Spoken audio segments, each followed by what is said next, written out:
Good morning, Judy. Today is Tuesday, May 17th, and it is the D-Day. Culture Productions Club is sponsoring an international food fair on Thursday, May 19th. For a $5 donation, you can sample foods from around the world while listening to international music. We look forward to seeing you there. If any teachers would like to pre-order, please contact Ms. Winooski by email or in room B20. There will be a debate club meeting held after school to stay in the large group room. There will be a unified basketball game tomorrow at 4:30 in the main gym. Come show your support. Have a great day, Judy. I pledge allegiance to the flag of the United States of America, and to the republic for which it stands, one nation, under God, indivisible, with liberty and justice for all.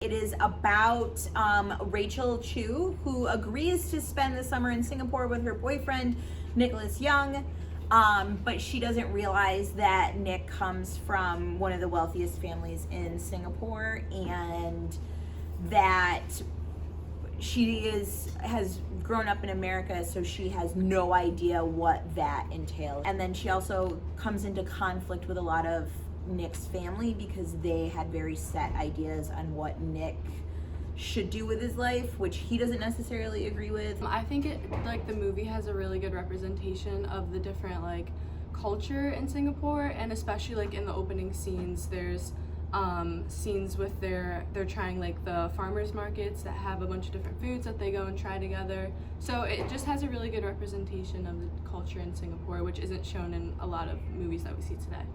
Well, I definitely think it's really important just for representation. I know movies growing up, I didn't really see anything from other countries or any representation from anyone besides the United States. So having Asian countries represented in movies is really important because that's a really big piece of entertainment that people consume. It's also super fun to live vicariously through these stories, which you might never have known about before watching or reading the book.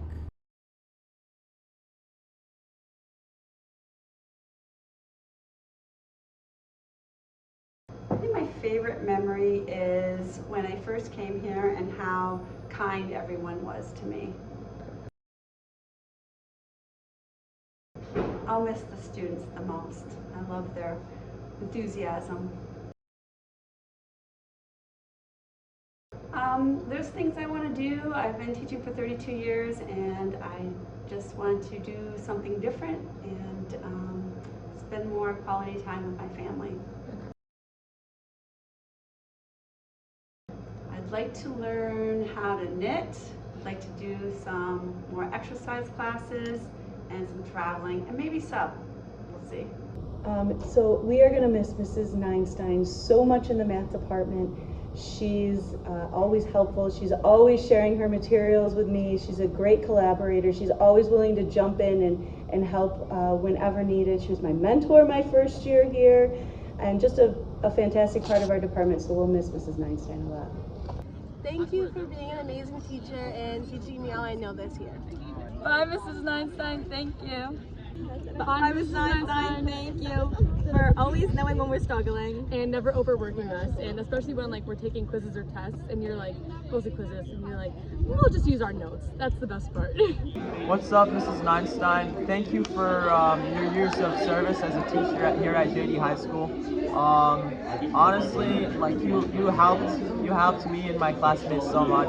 I feel much more confident in my math abilities now, and you were just a really great teacher, and I enjoyed being in your class a lot. Thank you. I agree. Have a nice retirement.